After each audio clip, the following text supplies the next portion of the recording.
વડોદરામાં ડમ્પર ચાલકે સર્જ્યો અકસ્માત। નવા યાર્ડના વિસ્તારમાં સર્જાયો અકસ્માત। ડમ્પર ચાલકે મોપેડ ચાલકને અડફેટે લીધો।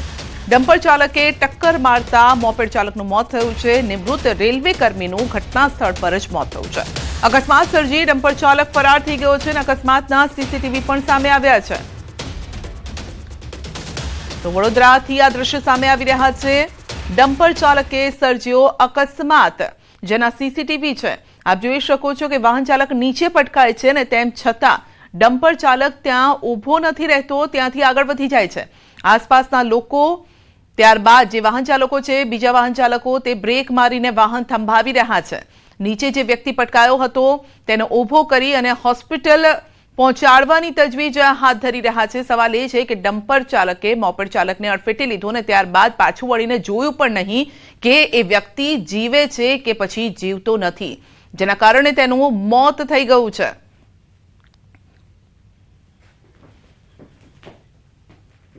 સુરતમાં કાયદો વ્યવસ્થાની સ્થિતિ કથળી ગઈ છે। વધુ એક મોટા વરાછા વિસ્તારમાં હત્યા, યુવકની ચપ્પુના ઘા ઝીંકીને હત્યા કરાઈ છે। આરોપી અને મૃતક વચ્ચે નજીવી બાબતે ઝઘડો થયો હતો। સમાધાનના બહાને મૃતકે મોટા વરાછા ખાતે આરોપીને બોલાવ્યો હતો। મોટા વરાછા પહોંચતા ફરી એકવાર બંને વચ્ચે ઝઘડા બાદ મારામારી થઈ। આરોપી શાળા બનેવીએ મૃતક સાહિલને ચપ્પુના ઘા મારીને મોતને ઘાટ ઉતારી દીધો હતો। પોલીસ દ્વારા બંને હત્યારા શાળા બનેવીની ધરપકડ કરાઈ છે।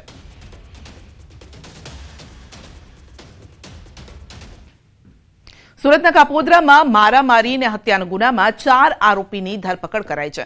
ઉગ્ર બોલાચાલી અને જૂની અદાવતમાં ઉશ્કેરાયેલા 4 આરોપીએ 3 યુવકો પર ગંભીર હુમલો કર્યો, જેમાં મંગલ ઉર્ફે બારીક યાદવનું સારવાર દરમિયાન મોત થયું છે। હુમલાની ઘટનાથી વિસ્તારમાં તણાવ ફેલાયો છે। કાપોદ્રા પોલીસે ઝડપીને કાર્યવાહી કરી 2 આરોપીને સુરતથી અને 2ને સુરેન્દ્રનગરથી ઝડપી લઈને કાર્યવાહી હાથ ધરી છે। 2 आरोपी सूरत शहर से ही पकड़े गए और रातों रात हमने डी स्टाफ और हमारी एलसीबी सबको एक्टिवेट किया। तो कापोद्रा पुलिस ने वहाँ सुरेंद्र नगर पुलिस को कांटेक्ट करके वहाँ चेक पोस्ट पे उन दोनों को रातों रात पकड़ लिया है। अभी प्राथमिक पूछपरछ में ऐसा पता चल रहा है कि दोनों के बीच में हीट ऑफ द मोमेंट में लड़ाई हुई। कुछ किसी बात पे ट्रैफिक नियमन या किसी चीज के रिलेटेड में झगड़ा हुआ और उसके बाद इन्हें इस पे अटैक कर।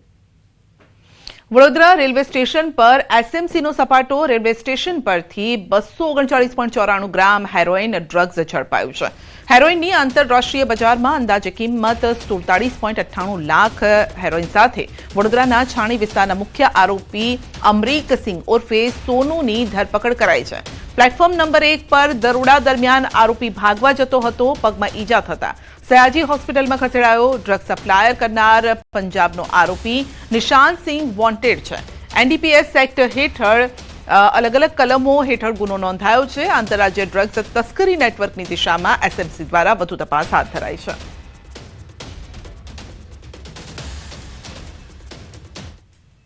વડોદરાના વાઘોડિયામાં એસએમસી દ્વારા પાડવામાં આવેલા દરોડાનો મામલો છે। બુટ્ટેગર સાથે પોલીસ કર્મીની મળી છે સંડોવણી। દારૂના કટિંગ પર કરવામાં આવેલ દરોડામાં ચોંકાવનારી વિગતો સામે આવી છે। ચોપડામાંથી કરોડોની લેવડ દેવડ અને પોલીસ કર્મીઓના ફોન નંબર મળ્યા છે। વાઘોડિયા પોલીસ મથકના 2 વહીવટદાર તેમજ અન્ય એજન્સીના 3 લોકોની સંડોવણી આવી છે સામે। એસએમસીએ પુરાવા એકત્રિત કરી અને રાજ્યના પોલીસ વડાને સોંપ્યા છે। પોલીસે આરોપીઓના 8 દિવસના રિમાન્ડ મેળવીને વધુ તપાસ હાથ ધરી છે અને પોલીસે કુલ 17 લાખના વિદેશી દારૂ સાથેના વાહનો મળી અને કુલ 41 લાખથી વધુનો મુદ્દામાલ જપ્ત કર્યો છે।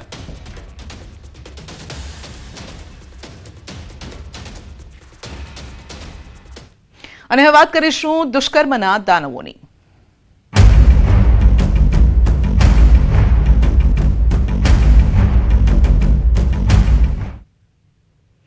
મોરબીમાં દુષ્કર્મની સનસનીખેજ ઘટના બની છે। 2 અસ્થિર મહિલાઓ સાથે દુષ્કર્મ કરવામાં આવ્યું। દુષ્કર્મ કેસમાં 2 આરોપીની ધરપકડ કરાઈ છે। માનસિક અસ્થિર મહિલાઓ સાથે દુષ્કર્મ સેવાભાવી સંસ્થાઓમાં રાખવામાં આવી હતી। આ મહિલાઓ સંસ્થાની દિવાલ કૂદી કમ્પાઉન્ડમાં આવી રૂમમાં બાકુરું પાડ્યું અને ત્યારબાદ આરોપીઓ ઘૂસ્યા હતા અને દુષ્કર્મ આચર્યું। Morbi city A division police મથકે અજાણ્યા વ્યક્તિઓ વિરુદ્ધ ગુનો નોંધીને તપાસ હાથ ધરાઈ છે। તપાસ દરમિયાન 2 આરોપીને પોલીસે દબોચી લીધા છે અને આજે બંનેને કોર્ટમાં રજૂ કરવામાં આવશે।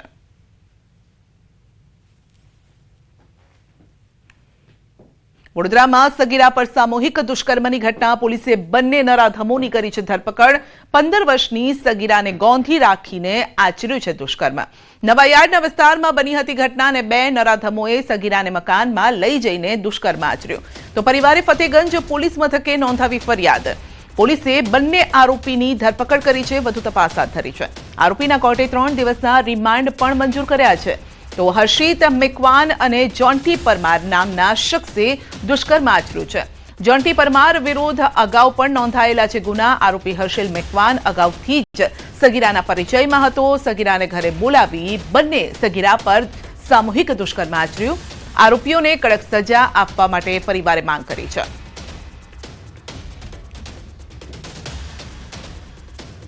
બંને આરોપી જે છે એમને કોર્ટમાં પ્રોડક્શન કરી આ કામે નામદાર કોર્ટમાં રિમાન્ડ માગતા બંને આરોપીના 3 દિવસના રિમાન્ડ જે છે એ મળ્યા છે અત્યારે હાલ અલગ અલગ વિવિધ દિશામાં તપાસ ચાલુ છે બંને આરોપી પોલીસ કસ્ટડીમાં છે પૂછપરછ બાદ આગળની તપાસ જે છે એ કરવામાં આવશે જામનગરના હાપા માર્કેટિંગ યાર્ડની પૂર્વ કેબિનેટ મંત્રી અને જામનગર ગ્રામ્યના ધારાસભ્ય રાઘવજી પટેલે મુલાકાત લીધી મગફળીની ટેકાના ભાવે ચાલી રહેલી ખરીદીના સેન્ટરની મુલાકાત લીધી છે તો હાલ ખેડૂતોની મગફળી ટેકાના ભાવે ખરીદી કરવામાં આવી રહી છે ત્યારે સેન્ટર પર કેવી વ્યવસ્થા છે ખેડૂતોને અગવડ પડે છે કે કેમ તમામ બાબતોનું જાત નિરીક્ષણ કર્યું હતું અને આ ઉપરાંત તેઓએ અન્ય 2 ટેકાના સેન્ટરની પણ મુલાકાત લીધી હતી તો કામગીરી સુવ્યવસ્થિત ચાલતી હોવાનું જણાવ્યું છે માર્કેટિંગ યાર્ડ હાપા ખાતે જય સરદાર ખેત ઉત્પાદન સહકારી મંડળી દ્વારા ટેકાના ભાવે ખરીદ થતા મગફળી ખરીદી કેન્દ્રની મુલાકાત લીધી અહીં કામગીરી ખૂબ સંતોષકારક ચાલી રહી છે રોજના લગભગ 180 જેટલા ખેડૂતોને મગફળી માટે બોલાવે છે અને ખેડૂત ભાઈઓને મળતા તેઓને પણ આ કામગીરીથી ખૂબ જ સંતોષ છે સંતોષકારક રીતે ચાલતી આ કામગીરીમાં ખેડૂતો પણ ખૂબ ખુશ છે ડેડિયાપાડાના પૂર્વ ધારાસભ્ય મહેશ વસાવાએ કોંગ્રેસમાં જોડાયા બાદ પ્રથમ વખત નિવેદન આપ્યું અને તેઓએ ધારાસભ્ય ચૈતર વસાવા પર આકરા પ્રહાર કરતા જણાવ્યું છે કે ચૈતર વસાવાએ બીટીપીના ડેટાની ચોરી કરીને લોકો સાથે સંપર્ક કેળવ્યો હતો અને તેના જોરે જ તેઓ ધારાસભ્ય બન્યા છે મહેશ વસાવાએ પોતાના પિતા છોટુ વસાવા અંગે જણાવતા કહ્યું છે કે મારા પિતા મારા ગુરુ છે જો તેઓ મને 2 તમાચા મારે તો પણ મારે ખાઈ લેવા જોઈએ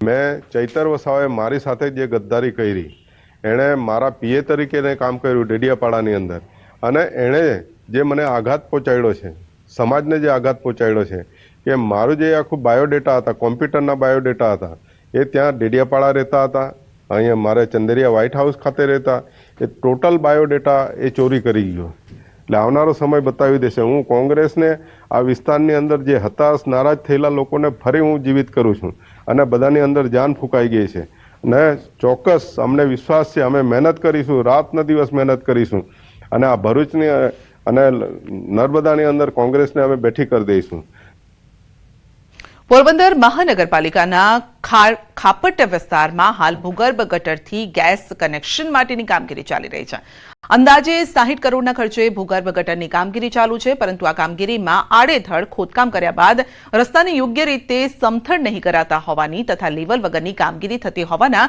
સ્થાનિકો આક્ષેપ કરી રહ્યા છે સ્થાનિકો દ્વારા પ્રશ્નો ઉઠાવી યોગ્ય કામગીરી થાય તે માટેની રજૂઆત કરવામાં આવી છે પણ એક કામ આડેધડ ચાલુ છે તો અમારું એવું માનવું છે કે ભાઈ તમે કામ કરો તો વ્યવસ્થિત રીતે કામ કરો જેથી કરીને કોઈને પ્રોબ્લેમ ના થાય અને ઘણી ગલીમાં કામ થયા છે તો ગલી ખોદીને મૂકી દીધી છે તો અમારું કહેવું એમ છે કે ભાઈ તમે 2 ગલીમાં કામ કરો 2 કમ્પ્લીટ થાય પછી બીજી ગલીનું કામ કરો તો અમે વ્યવસ્થિત રીતે લોકો અહીંયાથી નીકળી પણ શકે અને આ જે આડેધડ ખોદી નાખે છે તો એમાં અમારે પાણીનો પણ પ્રોબ્લેમ થશે કે એક દિવસે નહીં ભલે તમે 2 દિવસે પાણી આપો પણ વ્યવસ્થિત આપો પણ કામમાં એકય બાબતમાં કોઈ બાબત સારી નથી અને ખાપટના એકય એરિયામાં સારું કામ નથી કર્યું ગમે ત્યાં તમે જાઓ તો જે ખોદાણ કરીને પાઇપ નાખવા માટે લેવલિંગ કરતા નથી એક બાજુ ઊંચો હોય એક બાજુ નીચો હોય પછી માણસોથી પાઇપ બેસાડતા નથી જે મોટા હિટાચી હોય એના બૂમથી ધક્કો મારીને જેવું તેવું બેસાડી દે, પાઇપ વાંકા ચોકોરીએ, પછી બુરે. પણ આ કોન્ટ્રાક્ટરના પાપે નબળા કામ થાય છે. ને તંત્રને પણ વિનંતી કે ઇજનેરો પણ આમાં પૂરતું ધ્યાન આપે. જવાબદાર માણસ જો ઉપર ને ઉપર હોય, ઇજનેર સરકારી, તો આ દશા આ કામની ન થાય. તો ભૂગર્ભ ગટરની કામગીરીને લઈને સ્થાનિકોની રજૂઆતો અંગે મનપા કમિશનરને પૂછવામાં આવતા તેઓએ દિલગીરી વ્યક્ત કરતા જણાવ્યું છે કે જે પણ સ્થાનિકોની રજૂઆત છે તેને લઈને તપાસ કરવામાં આવશે અને કામગીરી યોગ્ય અને સારી થાય તે માટે પૂરતી તકેદારી પણ રાખવામાં આવશે. કાપડ વિસ્તારમાં હાલ આપણે ભૂગર્ભ ગટર યોજના નાખવાનું કામ ચાલી રહેલ છે. એમાં જે મેઇન પાઇપલાઇન નાખવાની છે અંદાજે 300 મિલીમીટર ડાયામીટરની, એની ડેપ્થ લગભગ 4 મીટર જેટલી થાય છે. અને 4 મીટર જેટલી ડેપ્થ થવાના કારણે અને આખો વિસ્તાર જે ખડક વિસ્તાર છે એના કારણે ત્યાં ખોદકામમાં પણ તકલીફ પડતી હોય છે. આ બદલ લોકોને જે તકલીફ પડી છે એ બદલ હું દિલગીર છું, પણ હું ખાતરી આપું છું કે જે રસ્તાના મરામતની કામગીરી સત્વરે કરવામાં આવશે. સમગ્ર રાજ્યમાં સોમનાથ સ્વાભિમાન પર્વની ઉજવણી થઈ રહી છે અને ત્યારે મહીસાગર જિલ્લાના જેઠોલી ગામે વૈજનાથ મહાદેવ મંદિરમાં સ્વાભિમાન